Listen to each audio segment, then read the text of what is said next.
Hello mortals, I'm the Booktube Goddess, the #1 drag queen booktuber on YouTube. Well, as most of you know, I do a series where I react and review to other booktubers, mostly to help myself out to see how people actually succeed at booktubing. And I think it's interesting to see some of the more popular booktubers or the up-and-coming booktubers. And guess what? I found the biggest booktuber on the platform. I should say the biggest English-speaking booktuber on the platform. I think there might be some bigger ones in India or in Spanish language, but this person has over 500,000 subscribers. And that is bigger than any of the big booktubers that I knew about, like Jessie the Reader, Paul and Bananas, over 500,000 subscribers. Now, that is huge in booktube land. It is unprecedented. And why have I never heard of this person? Well, I watched a couple of his videos and I looked back a little bit. Apparently, he was a more traditional sort of, I want to say pretty boy. Is that insulting? Is that insulting to say, to call someone pretty? But he was a popular booktube channel just for the personality-wise, and I think he did some college content. But somewhere recently, I think, he switched completely over to doing booktube, and his videos have been astronomical. So what is the secret sauce of this person? And if you don't know who I'm talking about, well, you know who I'm talking about from the title of this video, but it is Jack Edwards. Who is Jack Edwards? I have no idea, but let's go ahead and look at his channel. And his channel's byline is putting the fun in fundamentally incapable. Okay, so we have a second channel. Jack in the Books, 93K. Why does he have a second channel?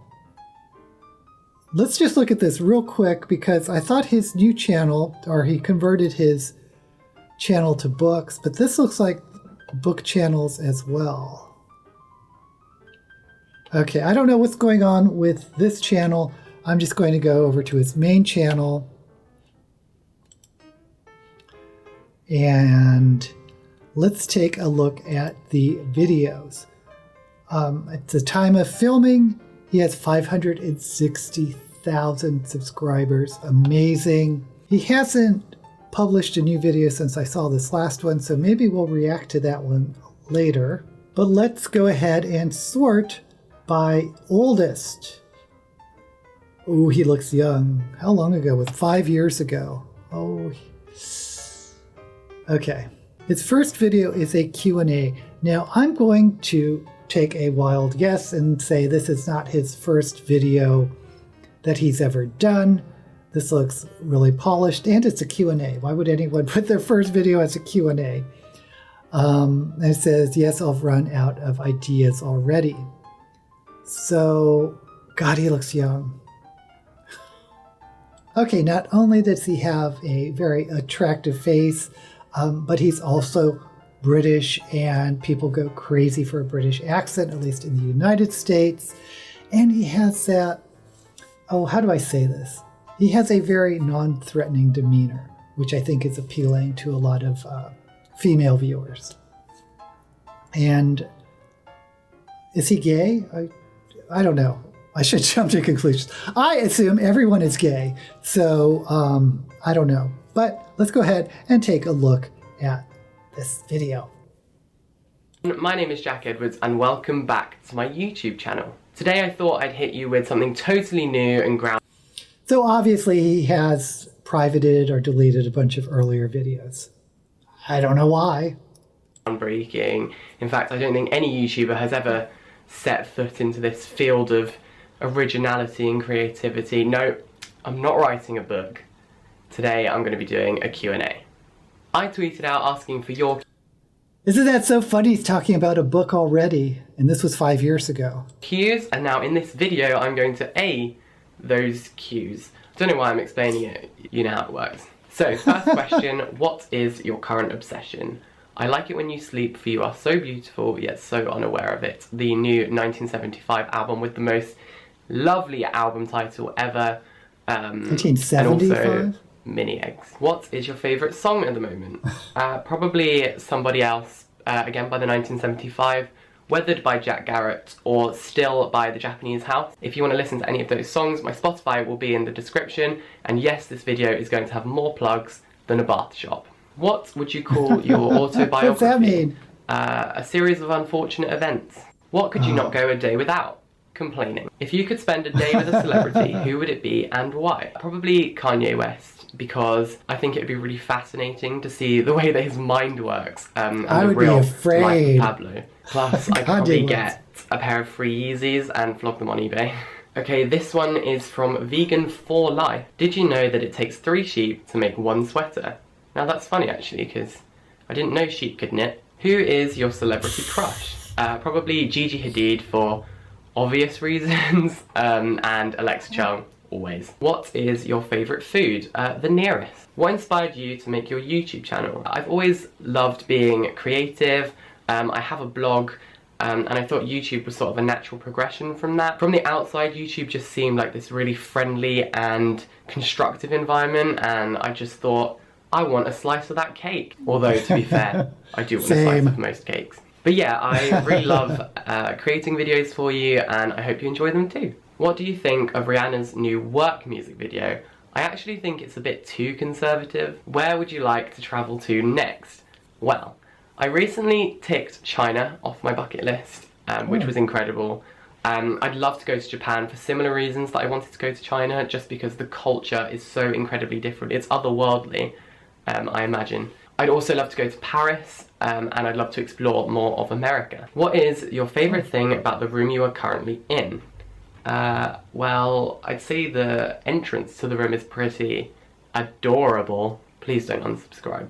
Would you ever get a tattoo? Yeah, I've actually been considering getting one here on my neck, which says, "Nothing lasts forever." Last picture in your camera roll. Hope he Funny doesn't do story, that. the last picture of my camera roll is actually a picture of me kissing a fishbowl at a party.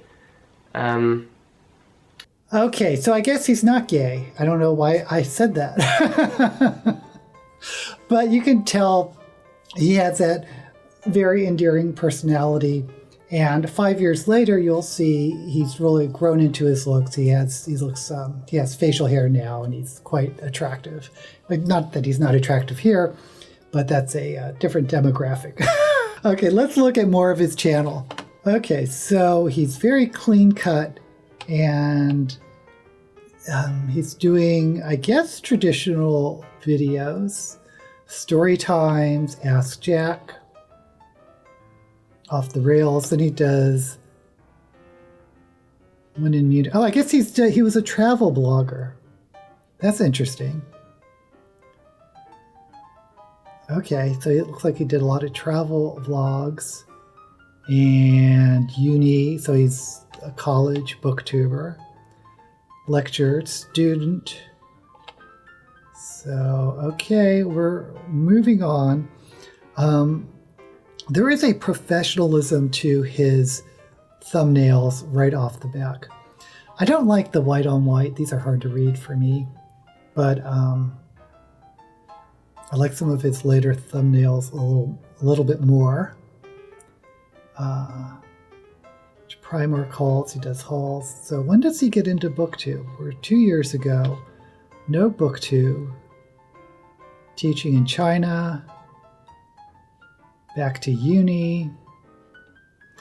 Okay, I'm just rushing through his videos, trying to see when he started in Booktube. Book Q&A, 11 months ago. Is that his first foray into, I don't even know if he knows he's a booktuber. Maybe he's just videos on books and hasn't thought about it. I'm sure I'm wrong. Actually, I know I'm wrong, because I saw him with Joel, the Fictional Fates. Oh, seeing my book for the... Okay, he's an author. Let's take a look at this. It's a fact. Oh my god. Oh my god. Oh my god. Oh my god. Oh my god. Oh my god. Okay, no one panic, but It's happening. This morning, the doorbell rang at 9 a.m, which I love those is too jump early cuts for the doorbell to ring when I went to bed at 6 a.m. because I was playing Animal Crossing all night. Anyway, the doorbell rang at 9 a.m. This parcel arrived, and in this parcel is my freaking book. My book, The Universe, which still feels so ridiculous to be saying out loud, is currently being printed in Now, this is some really good editing, and it's quite a bit improved from his last one. Well, the last one from 5 years ago was pretty good too, but this one you can tell there's some improvements in video editing, and I think the picture is a bit crisper. Preparation for the release date, which is the 6th of August, and this right here is the first ever copy. Now, some of you watching this may be thinking, hang on a sec, that isn't the first copy, we've seen you hold that book before. Well, no, you actually haven't, because this copy of the book, which I've shown you before, is not actually my book. This is a mock-up of the cover, and it's stuck to a book about cats. Unfortunately, this is not in my book. This actually is my book. So, without further ado, oh my god. By the way, if anyone is playing a drinking game where you drink every time I say oh my god, you are going to be paralytic by the end of this video. Oh my god, it's there. I can see it. I can see it. Why am I getting emotional already? Stop that. Stop that. Let's have a look. On tonight's program, ladies and gentlemen, we have something that's going to make you sick.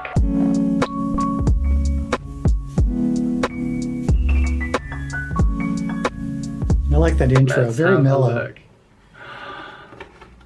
Oh, wow. I just got goosebumps all over my body. This is my freaking book. It looks even better. Oh my god, the colour is so nice. I don't know how well you can see it on camera, but basically where these little lines stream out from the title, The Universe, it's like kind of metallic. It kind of shines. Okay, I'm just freezing on this title here because I'm going to make a wild guess that this is a book of essays about university life. This is a great idea for a YouTuber that has a big following to do some type of essay book, and I've certainly seen other booktubers do it as well. But let's go ahead. Just a little bit. I was really nervous about that because I didn't know whether it would be too intense, but it looks amazing. Oh my god, it feels real. This is a real thing. And it's all printed, every page. Jack Edwards, The Universe. Oh my god, it's real. It's real. It's real. This is mad. What else is in here? Oh, there's 2 copies. This is so crazy and ridiculous. What on earth? That's my name. That's my name. That's my name. This is the actual book that I actually wrote. Even seeing the publishing information in there is so weird to me, especially because I've just finished a degree where we have to do so much referencing and we use these pages to, you know, cite our sources, and now my name is on one of them. Wow, it's come out so nicely. I actually cannot get over how nice this looks. Every version of it that I've seen so far has been like digital, and it's just not the same as seeing the real thing in the flesh. Can you imagine that on your bookshelf? Like, that is actually going to be on people's bookshelves. Is this real life? Or is this just fantasy? Not the time. Absolutely not the time for that. That is just nuts. Okay, so now that I have FaceTimed my mum and had a little cry in the corner, we're back and better than ever. So I posted on my Instagram story to see what you guys wanted to know about my book. So we're going to answer as many questions as I can. Firstly, does your book cover how to prepare for uni and UCAS in year 12 or earlier? Yes, there is a whole chapter on like preparing for uni, personal statements, A-levels, everything like that. That's the very first kind of section. What was your favorite part to write? So it's a real how-to guide. Oh, I would probably actually say the cooking section. Jamie Oliver Who. I just had a lot of fun writing this. There's like a section on cooking eggs 6 ways. There's bits about how to cook rice, how to make enough pasta for yourself, but not so much that you feed a small tribe. The recipes and the tips in this book aren't, you know, gourmet Michelin style. So that's kind of interesting. So it actually is a guide for college students, and I bet a lot of its followers are going into college. Just a wild guess. I had a cookbook in college that was like, what was it called? It was like 6-minute recipes. It was very helpful for that time of my life. Our standard. They're just absolute basic student essentials because, as you know, I put the fun in fundamentally incapable. And these are pretty much all of the tips and things I do to avoid poisoning my housemates when I make them a spag bowl. How did you write this and also keep up with uni work / life? With great difficulty, I'm not gonna lie. It was intense. Like, it was not an easy thing to do, but all credit to my publishers for being so understanding and letting me have all the time that it needed. They were just super understanding when I needed more time, or I was like, I'm really sorry, I've got loads of deadlines this week. They were awesome and really helped me to like balance everything, because it was pretty chaotic, I'm not gonna lie. Having said that, however, I am really, really glad that I wrote it while I was still a student, because a lot of the ideas and inspiration came from just daily student life. So I think it was actually beneficial in the grand scheme of things. Is this book useful to international students willing to study in the UK? I wanted to make this book available and accessible to everyone. So any current student, any incoming freshers, any people who are just considering university, hopefully this book is the perfect guide to... I wonder about the USA, because we don't say freshies. At least not when I went to school. What to expect and what to do once you're there. Obviously my personal experience is UK based, but I think this explains kind of just a lot of things that are universal to any student. Universal. You see what I did there? Where do you even start? How long was the planning process compared to the He's writing? too cute. Well, as with any project, essay, dissertation I've ever written, I spent so freaking long just planning. And one thing I found really useful was to have a working contents page. So one of the first things I did was mock up like a really basic contents page, and then anytime I came up with any idea or even had a thought, I would like add it to the contents page. And so I really wrote it like bit by bit, almost like mini articles, and eventually they added up to cohesive chapters and then a book. I'm going into third year this year. Is it still worth reading? Yes, absolutely. I didn't want this to be a book just for freshers. I wanted it to be kind of a universal book for any university student. So there's loads of sections in the book that don't just apply to freshers. For example, there's a section on diversity at university, which I know is very topical and pertinent at the moment. If you're in the USA and have recently gone to college, do you call freshmen freshers? I've never heard that. And obviously the cooking tips. There's also sections on like inspiration for fancy dress. Pretty much this book is a jack of all trades. Get it? What came first, the book or the title? So the concept for the book came first. I started thinking about what the title would be pretty early on, and the universe was the first proper idea that I had that I really liked. And I made this big long list of all like the potential titles, but even whilst we were discussing that, I was still referring to it in my head as the universe, and it just had to be called the universe. Like that is the perfect title for this book. I think it sums it up so well. But is it in verse? My compliments to the chef for that pun.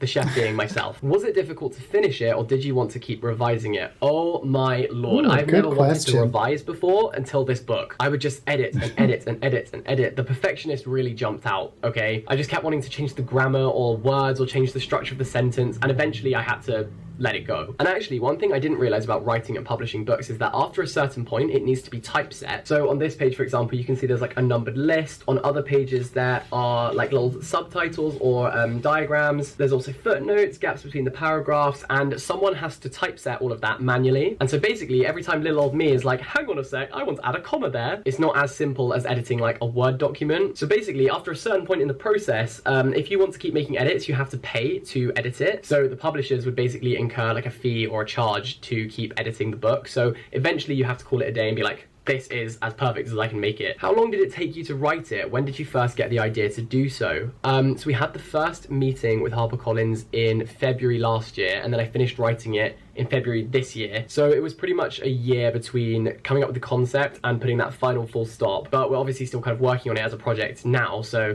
yeah, it's an ongoing thing. How did you deal with writer's block? I kind of got writer's block because of the pressure that I was putting on myself to make this book immaculate. I think because it's a non-fiction book and it's kind of separated up into like chapters and articles, I didn't need to keep up with a certain flow. Like I could just pick and choose what I wanted to write and when. So when I started struggling with certain sections, or I wasn't in the right mood or headspace to write that particular section, I could kind of move on to something else. What happens after you've submitted the script / write-up? What are the next steps? So basically I sent off this big like 40,000 word Word document, and then my editors Amara and Lydia would read through it, and they would add comments with track changes, and that would be, can you elaborate on this? Can you explain this further? Does this joke make sense? Is this joke actually funny? Some of the time the answer was no. Then I went back to the manuscript, and basically I would like respond to their comments. So that would be a bit of like back and forth of like editing and improving it. Then the big scary one is when it goes to the proofreader. And the proofreader is basically the most incredibly patient person in the whole world, who looks through every single letter, every piece of punctuation, every space, anything, to make sure it's as perfect as possible and also fits the like HarperCollins house style the whole way through. Anyone anyone who was like editing the book was just sending me comments so that I could improve it. So when I say editor, basically every book ever has that. It does not mean that someone has ghostwritten this book at all. This is not that kind of YouTuber book. There, I said it, like I wrote every word in this thing. Whether some that tea! Or not, it's a different story. Did you ever think you would have author beside your name? Being an author is something that I've always dreamed of, but there's so many little things that you just never even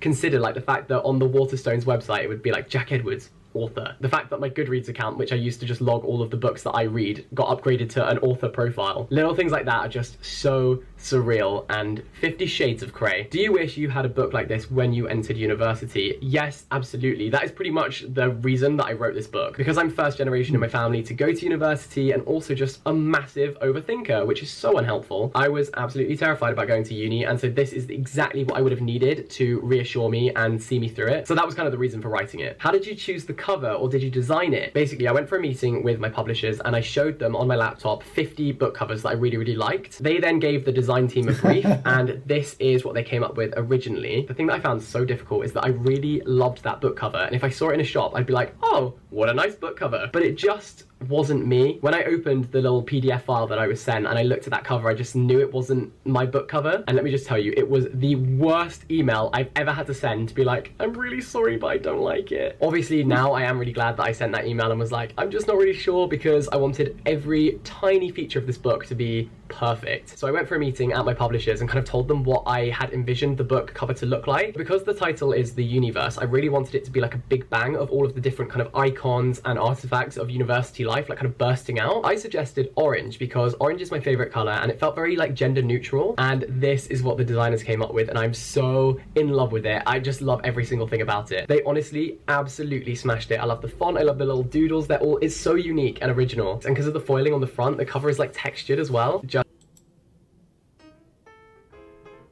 Okay, I'm going to go ahead and stop the video. I'll have a link below to all the videos that I am reacting to if you want to see the full videos. 40,000 words is actually not very large for novels. It's about a slim middle grade novel length. So what a great success story he is for a YouTuber or Booktuber. He has written a book. He has a very successful channel, and somewhere in here he is switching to Booktube. So this was 11 months ago, and this is lockdown related content. What a surprise. And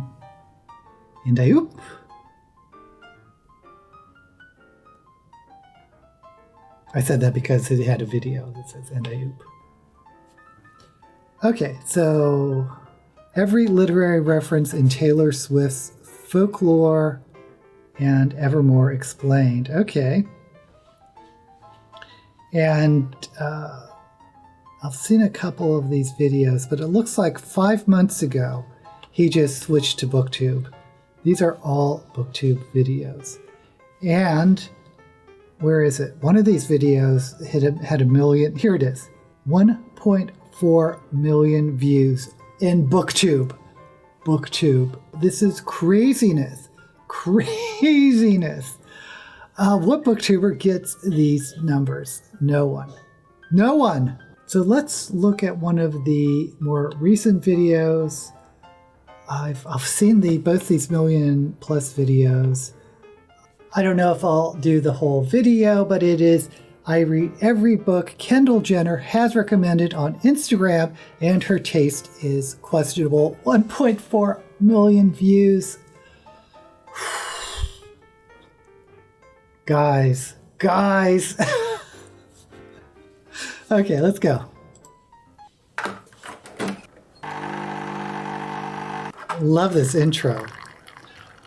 Hello. Sponsor. Welcome back to my YouTube channel. Today we are drinking coffee and spilling tea. Over the past few months, I've been reading books recommended by celebrities, and today we are tackling Kendall Jenner. Not physically, just intellectually. So basically, I was watching Kendall Jenner's house tour on Architectural Digest because I like to judge rich people's taste in interior design. I like to think how differently I would decorate their multi-million-pound houses while I sit in my rented accommodation above a pizza shop in London. People get exhausted trying to figure me out. and I just let them. Anyway, Kendall Jenner has a lovely house. However, the video that she did with Architectural Digest left me feeling a little bit mad, a little bit agitated, and this is why. Look at the way that Kendall Jenner displays her books. Everybody always asks me what these are. I'm not exactly sure. Are you actually having a giggle? What is going on there? Look, I get it. Maybe I'm overreacting. I'm definitely overreacting. But why the hell are they spread out at the end of the bed like that? What? So I did a little bit of digging, and it turns out that Kendall has also recommended this exact same spread of books on her Instagram stories and in an article with Vogue. And so, like a perfectly sane and logical person, I kind of bought all of them. Can we talk about how stunning some of these covers are? Like, I didn't know there was such thing as hipster books, but these are giving me hipster book energy. The other thing is that they're all poetry or short story collections, which isn't what I naturally would gravitate towards, so I'm quite intrigued to read these. So yeah, welcome to the video. This week we are going to be judging Kendall Jenner's taste in books. Could be a long week. This is a real So I read the first book, and Mamaja, come pick me up, I'm scared. Okay, I'm not gonna lie, we are off to the worst start possible. The first book I read was this one, simply because the title is so provocative. It's literally Show Me a Healthy Person. The structure is essentially a kind of montage of ideas in kind of tweet-sized chunks. It's all lowercase, there's no grammar, there's no punctuation, it's kind of set out like that, if you can see that. It's Well, that reminds me of E.E. Cummings, which is, if you'll have seen his poetry, it's really incredible. He is famous for no punctuation, and he also does this weird layout in his verse. But I don't think this is comparable to E.E. Cummings. Modern, definitely a product of the 21st century. It's cool, I get that. This is essentially a series of fleeting observations that are sometimes kind of funny, and they amalgamate into this kind of collage of self-deprecation, trauma, and sex. Emphasis on sex. Like, I think the word cum is mentioned on every single page. And we're not talking about cum and Eileen. And although it's non-linear, there are kind of themes and motifs that are threaded throughout the book to kind of make it feel like a cohesive piece of work. Darcy Wilder, I was rooting for you. We were all rooting for you. I've never in my life read a book and felt genuinely embarrassed for the author. Like, the second-hand embarrassment that I got from this book was actually painful. Listen, I'm not against the concept at all. I'm just against the way it was executed. As in, like, it made me want to be executed. Basically, Darcy Wilder just gives off the most pick-me energy I've ever encountered. It's this weird juxtaposition of like trying too hard to look like you're not trying at all, and having a kind of deliberately nonchalant tone whilst talking about things that are incredibly shocking behaviors, and I just thought it made it seem a bit calculated and therefore insincere. Yeah, I didn't enjoy this at all, but I appreciate the effort. Oh, actually, I need to grab this back to show you that on the cover there is a quote by Scott McClanahan that says, "This book is the future of writing." Is that a threat? If this is the future of writing, I'm shredding my English degree. Anyway, literally show me a healthy person, literally show me one good thing about this book. Okay, it's day 2 and we have another book with a very sexy book cover. This is just exquisite. So I've read the first few short stories in this collection now, and let's just say it's ironic that there's a chair on the cover of this book because it's the tables that have turned. I am loving it. This is so good. You know what else I'm enjoying? The fact that when I first started out on like YouTube and Instagram, I used to go to grind coffee shops in London to take my artsy, Instagrammable, aesthetic pictures. And now they are the sponsor of today's video. What? This is the Grind at Home collection, and the aesthetic is immaculate. Is that, or is that not, the most beautiful coffee machine you've ever seen in your whole life? And I cannot espresso enough how good this coffee is. You see what I did there? And it's not too latte to get your own. We've got the matching milk frother, these pink reusable tins with the coffee inside, which make me want to redecorate my whole kitchen. And these are the coffee pods, which are Nespresso compatible. So we just chuck her in there, flick that on, pull down the lever, which makes me feel so cool every time, and then we're good to go. Give me that goodness. Listen, when I've never tried this grind setup, but I don't like coffee pods. I like traditionally brewed coffee. There's just something about those pods that just taste a little cardboardy to me. This one might be different. Don't know. When I learn how to do coffee art, it's over for you bitches. And this has given me a whole new definition of the daily grind. So this video is not just about taste in literature, it's also about tasting coffee. And grind coffee is chef kiss. Do you know how many coffee pods are sent to landfill every single year? 30 billion. And that's what's so great about the grind coffee pods, because these are 100% plastic free and fully compostable. So not only do these taste absolutely phenomenal, they're also so much better for the planet. Someone let David Attenborough know about Grind. In the meantime, while we try to contact Dave, I have secured a 25% discount on Grind's monthly subscription for you. So that means you can use the exclusive code JACK25 to get 25% off your first 3 months of a Grind subscription. Link will be down below. Check it out. I can't believe this is real. Thank you so so much, Grind. I love ya. Okay, time has passed. Coffees and short stories have been consumed. This book is called The House Guest, and it really made me think of Edgar Allan Poe. And as we all know, I'm an Edgar Allan Poe. I love that man. These stories are so creepy and sinister and mesmerizing, and they're just consistently really good. And each story leaves you having to kind of fill in the gaps of what. I would have never have guessed from that cover that this is a compilation or anthology of horror stories. Happened before the story started, or what happened after, or even during the story. Amparo de Villa is a Mexican author. This is her first work in English, and I will be reading anything else that she puts out because this was so great. So thank you, Kendall. Hello there, and welcome back to Jack reading 8 books in 7 days. You know, it doesn't have quite the same ring to it. Okay, I've got it. Welcome to Keeping Up with the Car Crashians. Because I am a car crash. Okay, so the next book that I read was this one. This is How to Cure a Ghost by Freya Roisin. Right, I'm gonna say it. I think this is one of my favorite book covers of all time. In fact, the whole book is just absolutely stunning. I would say this has a very similar vibe and tone to Milk and Honey. And I've said it before, and I'll say it again, just because something appeals to a mass audience and can be understood by everyone, doesn't mean it's inherently bad. In fact, this poetry collection is really bloody good. As in, I was reading this on the train last night, and I was so engrossed in the poetry that I was reading that I missed my stop and didn't notice until like 3 stops later. But it presents this really powerful and poignant and interesting perspective of a queer Muslim and how she's kind of navigating a world that she feels wasn't built for her. It discusses intersectionality in a range of different scenarios. It covers colonialism, diaspora, love, belonging, and also privilege. And you know, I can see why Kendall Jenner is such a fan of this book. After all, she did end police brutality with a can of Pepsi. So, you know, CEO of activism. I mean, RIP Malcolm X, you would have loved Kendall Jenner. Anyway, back to the collection of poetry. There's a few kind of filler poems in here, which I wish had been edited out, because they do sort of kill the momentum at parts, but overall, I thought this was breathtaking, and I would recommend. 7 out of...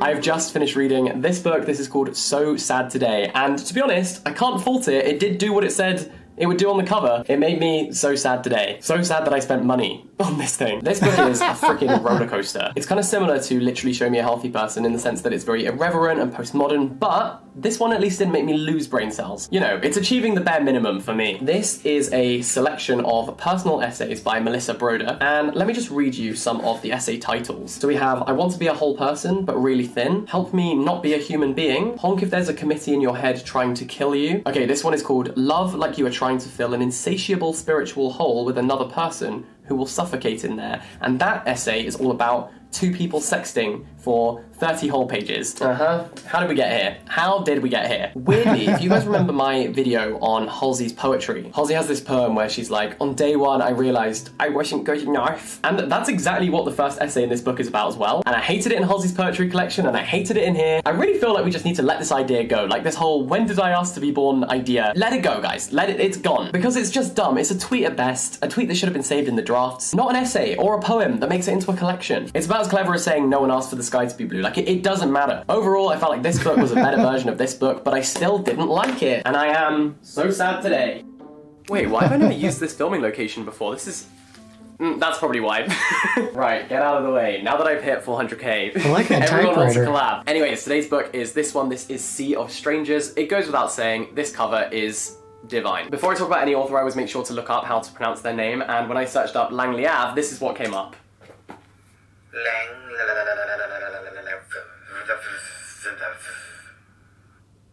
So anyway, that was not helpful, and it's a collection of poetry and prose that is very much fine. Like, it's just fine. The poems said nice things, and they said them using nice words. All of the words I'm using here are positive, but they're just like aggressively average, you know? I found this collection just a little bit like forgettable, and I think that's because a lot of the ideas that are presented are ones you've probably come across before. For example, there's This is called Damning with Fate Praise. There's this one called Meant to Be, and it goes, if they were meant to be in your life, nothing could ever make them leave. If they weren't, nothing in the world could make them stay. Don't you feel like you've just heard that before somewhere? Hello? Oh, darling. Look at this setup, it's quite nice, isn't it? Yeah, it's cute. Here, have these. Thanks. Wow. Did he say darling? So he is gay or bisexual or so. Why am I speculating? Not my business. What a result! Have fun filming. Thank you. We got the goods, just call me Snack Edwards. Anyways, as I was reading the collection, I just felt like I was coming across lots of things that I already knew or had already heard before, but just in a nicer way than I am capable of articulating myself, you know? For example, there's this one which is called With Anyone Else. You came into my life and made everything else feel like a rehearsal. Love always came to me as a question, but with you, it felt like an answer. I didn't know I had put up walls until you brought them crashing down, and I couldn't figure out why love was different with you until I realised it hadn't been love with anyone else. That is quite lovely. So yeah, that is Sea of Strangers, and it's something that I think would maybe be a good gift to someone who you think would like poetry but doesn't read very much of it, if that makes sense. I've heard that Liav's other collections of poetry are a lot better than this, they're a bit stronger, so yeah, I would just say don't expect anything groundbreaking here. It's kind of similar to Kendall within the Kardashian clan because, you know, it's nice, it's beautiful to look at, but it's not necessarily serving us iconic moments. I don't even know where I'm going with this. That was Sea of Strangers. I will see you, strangers, tomorrow. You're not strangers, you're friends. Good morning, treacles. The vibes today are immaculate. Today's book was Tonight I'm Someone Else by Chelsea Hodson. And I hope you can see this, but the pages have deckled edges, which is a real treat. This book is introspective, psychoanalytical, and melancholy. Similar to So Sad Today, this is a collection of personal essays, but it's so much better. Chelsea Hodson sort of explores femininity and the experience of being a woman in society, but she doesn't shy away from kind of gruesome encounters and scenarios and things not always having the perfect conclusion and not always making the most morally sound decisions. So yeah, out of literally Show Me a Healthy Person, So Sad Today, and this, I would pick this every time. The one thing that I'm finding as a general kind of trend in this video is that with short story collections and collections of essays like this, they're not necessarily as gripping as like a novel would be, just because I think when you're reading a story, you're kind of, the incentive to keep reading is to find out what happens and how the plot develops. Whereas with these, when you get to the end of a short story or the end of an essay collection, it's kind of like self-contained and you could quite easily stop there. So I'm finding it more difficult to actually think about picking these books up, but that's very much a me problem. Going forward, I think I will continue to read stuff like this. I think the perfect kind of place for this in my life would be to put a book like this in my bag that I take with me on the tube, or, you know, when I'm commuting anywhere and I just want to read in like bite-sized chunks, because the kind of self-contained nature of these stories is perfect for that kind of scenario. And if any of you do pick up this collection, The New Love was my absolute favourite in here. It was so good. So she's in a class and her teacher asks her to imagine her peak experience, so the moment that is just pure happiness to reflect upon, and she realises that she doesn't have one. And as of that moment throughout her life, she's always thinking about like, when is my peak experience going to be? So yeah, super cool, and I will see you tomorrow. Okay, so it is the final day and I've actually finished 2 books today. Firstly, we have this one. This is by Lydia Davis and this is Can't and Won't. And I can't and won't recommend this book. I cannot believe this won the International Booker Prize in 2013. Like, were no other books published in that year? It's not that it's bad, it's just definitely not worth that amount of praise. Like, it's basically kind of observations of the very small elements of our lives and like universally recognizable thoughts and feelings and sentiments and experiences, and those are kind of unpacked and highlighted. I just didn't really gain anything from reading this, I don't think. They're generally sort of short observations. It kind of feels like a whole book of someone telling you about their dreams. In my opinion, there is nothing more boring than someone telling you about a dream that they had the night before, because it didn't happen. It didn't actually happen. You imagined that thing. So I don't want to hear about it, and that's basically what this book is, but just for 300 pages. For me, this put the doll in Kendall. There's this one that's called Her Geography, Alabama, and it just goes, she thinks for a moment that Alabama is a city in Georgia. It is called Alabama, Georgia. I've got nothing else to say.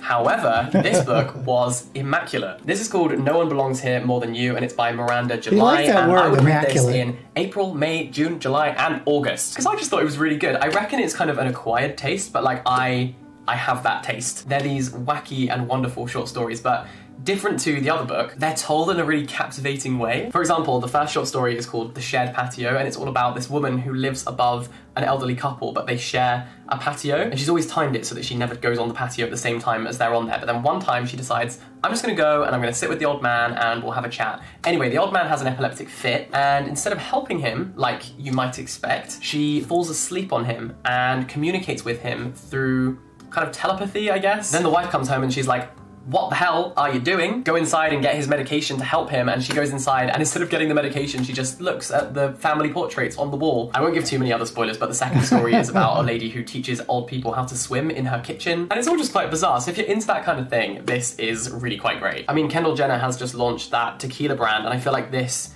was probably written by someone who was drinking a lot of tequila, perhaps. It's kind of odd because I don't know who I would recommend this to, but I did really, really like it. These two were a real contrast. This is you versus the guy she tells you not to worry about. This was me versus Kendall Jenner. This is the Matalan catalogue and this is the Chanel runway. So, to recap, these were the 8 books that I read this week. These 3, definitely more Kardashian than Kardashian. This one was really, really boring, and these 2 were an absolute cringe fest. It's like Fire Fest, except this one actually happened. Sea of Strangers has some gorgeous lines, but it's not really unique. Tonight I'm Someone Else and How to Cure a Ghost had style as well as substance. These were quite fantastic. And then the creme de la creme, No One Belongs Here More Than You and The House Guest. These are both short story collections, which I adored. So, Kendall Jenner, this has been a real mixed bag. I did not expect to encounter books that I absolutely despised as well as books that I absolutely loved. But you know what? That is all the fun of the circus. And really and truly, this is what Kendall Jenner looks like when she reads these books. Meanwhile, while I read these books, I look like, well, me. So the joke is very much on me. Thank you guys so much for watching all the way to the end of this video. I really, really appreciate it. And of course, a massive shout out to Grind. Firstly, because this coffee has got me through this week. And secondly, because it's both delicious and sustainable. So if you want to get 25...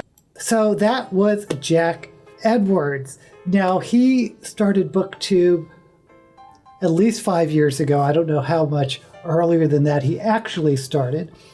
But he somehow has racked up 500,000 subscribers, and which means he has really perfected some of the techniques of the jump cuts and the personality that he exudes while he talks, and those dad jokes that are so ridiculous.